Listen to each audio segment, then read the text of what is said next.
you've got to be prepared for anything. So what do? Well, you have to approach because they're in your territory. You will need to know what their intentions are. Otherwise, you are leaving a great big risk open. So you approach. And when you approach, are you going to go on your own and go, hey, how's it going, guys? Great, nice. No, right?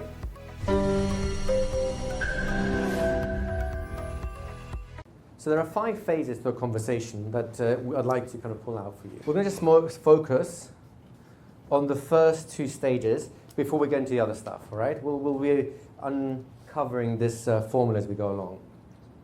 Notice, most people start, most people, when you ask them, how does conversation start, they'll talk about small talk. They completely ignore step 1, the greeting ritual. How do you meet someone in the Western world? Right? You stick your hand out and you say some formulaic response like, how do you do? When you say, how do you do when you meet someone, are you actually inquiring to the state of health or emotional well-being? Is that typically what happens? No, right? What you're doing is you're signaling intent to relate, right? Has anyone here ever asked for, say, directions on the streets, like the train station, something like that, right?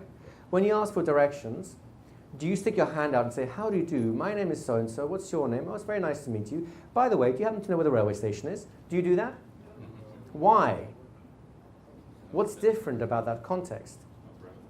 You have no desire to relate, and you are signaling the fact that you are not going to suck up their time and try and form a relationship by avoiding the very greeting ritual that signals intent to relate. Do you see how that works, guys?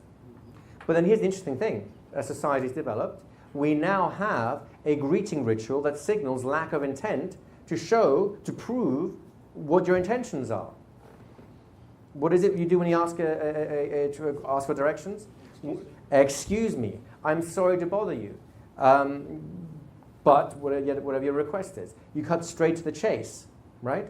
That excuse me, or I'm sorry to bother you, is signaling, don't worry, I'm not going to have a conversation with you. I'm not going to make you feel awkward and try and do small talk and chit-chat and find out about your kids, right? I just need help from a stranger right now. So we've developed rituals that open different kinds of information exchanges and contexts, and they're very important. Here's the analogy I like to use, and for you guys, you already heard this one, so you'll hear it again. Think back to caveman days. You have your tribe of people, you're the village elders, say, and over the hill, another tribe comes your way. You don't know who they are. You know nothing about them. They are complete strangers, right? What goes through your mind? Oh, what a wonderful world. It's a wonderful place, strangers. Let's meet them and let's hug and let's share information and tools and things and we'll all grow together. Is that your first instincts? Not since the 60s. Not since the 60s, yes. Yes, the 60s were the caveman days for me too.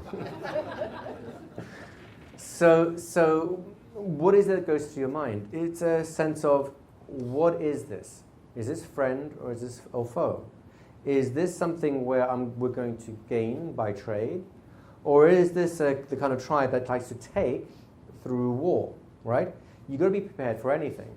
So what do? Well, you have to approach because they're in your territory. You will need to know what their intentions are. Otherwise, you are leaving a great big risk open. So you approach. And when you approach, are you going to go on your own and go, hey, how's it going, guys? Great, nice. No, right? You're going to bring your biggest, baddest warriors standing behind you going like, ooh, we can, if you mean business, we mean business. But if you're nice, we'll be nice, right? It's a very tricky situation to negotiate because you don't know what someone's intent is. Is it to harm or is it to share, right? So over time, as societies has developed, they develop rituals to do the same thing. A conversation has risk, has massive risk, emotional risk. Have you ever messed up a conversation? Hands up. I'm not going to ask you for details, don't worry. Feels good, doesn't it? Messing up the conversation. You want to repeat that as often as possible because it feels so good? Or is it the kind of experience that makes you wish that you were born deaf and dumb to have a proper excuse to never have to do anything like that again? Right? So there's a lot of emotional risk in a conversation. There's also sometimes physical risk in a conversation, right? Those of you who were brought up with old school etiquette, you know that your hands belong on the table on a mealtime. Why? What the hell? Why would you put hands on the table? The table doesn't care. It doesn't need your support, right? Your hands may be beautifully manicured, but we don't necessarily want to be looking at them all night. The reason for hands on the table, it's an old part of the ritual, social ritual, is because if your hands are visible, you're not reaching for a weapon to do some damage. You're not Han Solo in the canteen, and yes, he did shoot first. Because his hands weren't on the table, right?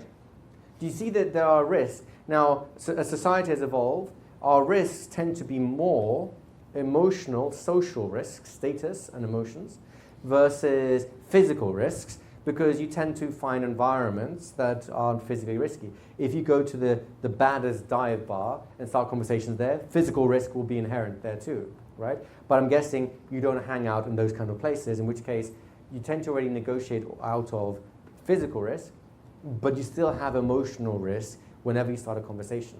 Make sense? And just like the tribesmen need to single intent, when the new tribe comes across the horizon, they know they're entering someone else's territory. And they know they may end up in a fight. And they don't want to fight. They want to trade and move on, right? So this is a good interaction, and they know they have a positive interaction to make. So what do? They got to signal peace, right? And this is where a lot of the greeting rituals come from. The hand signal, what is that about? Look, my hands are empty, right? The shaking ritual, why do we shake with the right hand, not the left? It's the dominant hand. It's the weapon's hand. It's the hand that draws a sword that kills you. And if you're shaking, well, you're too busy shaking hands to do me damage. And it's still in our rituals. Why do people bow in other societies, in Asian societies? Why? The lower status person bows lower, in part because it takes your eyes off the higher status person. You're basically saying, I'm at your mercy. Don't hurt me. You win. It's the exact same thing that a dog does when he rolls over and exposes his throat. It says, you win, you're alpha. Do you see how these rituals start developing? And they serve a purpose, a very important purpose. Each of these 5 stages serve a purpose. If you do not know what that purpose is, and if you do not fulfill that purpose, your conversations are hit or miss, right? And as research goes, more miss than hit.